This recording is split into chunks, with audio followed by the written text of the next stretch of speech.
পাঙ্গাস মাছ খেতে সবাই আমরা পছন্দ করি, কিন্তু পাঙ্গাস মাছের যে পেটের মাছটা সবাই বেশিরভাগ মানুষই পছন্দ করে না। তো আসসালামু আলাইকুম বন্ধুরা, আপনারা সবাই কেমন আছেন? আলহামদুলিল্লাহ আমি ভালো আছি।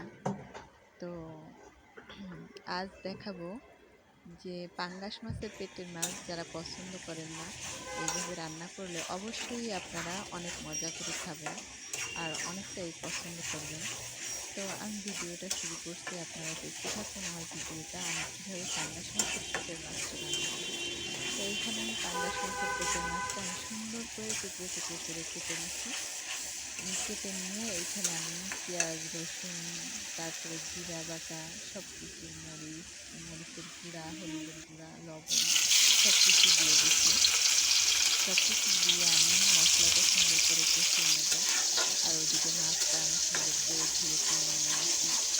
আর আমি অতটা পাঙ্গাস মাছ পছন্দ করি না, তো তার জন্য, আর যেহেতু কাঁচা মাছ, আমার আগের ভিডিওতে অবশ্যই আপনারা দেখেছেন যে আমি কাঁচা মাছ পছন্দ করি না। তো আমার ঘরে বেশিরভাগই কাঁচা মাছ, তেলাপিয়া মাছ আর পাঙ্গাস মাছ বেশি কাঁচা রান্না করা হয়। কারণ আমার হাজব্যান্ড তো কাঁচা মাছটাই বেশি পছন্দ করে। ভেজে দিলে সে খেতে চায় না, ভাজা মাছ পছন্দ করে না। তো তার জন্য আমি সবসময় পাঙ্গাস হোক, তেলাপিয়া হোক, তার জন্য আমি কাঁচাই রান্না করি। আর এইখানে আমি যেহেতু কাঁচা মাছ খাবো না, তো তার জন্য এই এই মাছটা, এটাকে চাপিলা মাছ বলে। তো আমার জন্য দুটো চাপিলা মাছ দুটো দিয়ে দেবো। তো এইখানে আমি আমার মশলাটা কষানো হয়ে গেছে সুন্দর করে, তার জন্য আমি এখানে পাঙ্গাস মাছের পেটের মাছটা দিয়ে দিলাম। দিয়ে এখন এইখানে আমি এটা সুন্দর করে কষিয়ে নেব।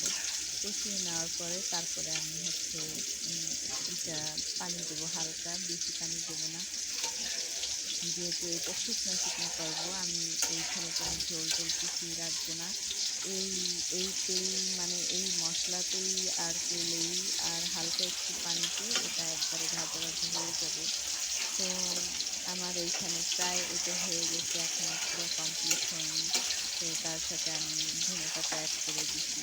অ্যাড করে দেওয়ার পরে তারপরে হচ্ছে যখন হালকা একটু পানি দেবো, তখন আমি ওই যে দুটো মাছ আমার জন্য ভেজে রাখছিলাম সেই দুটো আমি দিয়ে দেবো। তো আমি ভিডিও যখন করছিলাম তখন আমি খেয়াল করিনি যে চুলার নিচে একটা টিকটিকি ছিল। হঠাৎ বলেন তো, যদি টিকটিকিটা আমার তরকারির উপরে উঠে যেত তখন কী হতো? তখন তো তরকারির সাথে মনে হয় রান্না হয়ে যেত। তো তাহলে তো ভালোই হতো, তাই না? তো আমি পরে যখন ভিডিওটা অন করলাম তখন আমি দেখলাম যে চুলার নিচ থেকে টিকটিকিটা বের হয়েছে। তো কি আর করার, দেখলাম টিকটিকিটা চলে গেল। আমি ভিডিওতে দেখলাম যে চুলার নিচ থেকে বের হয়ে চলে গেল।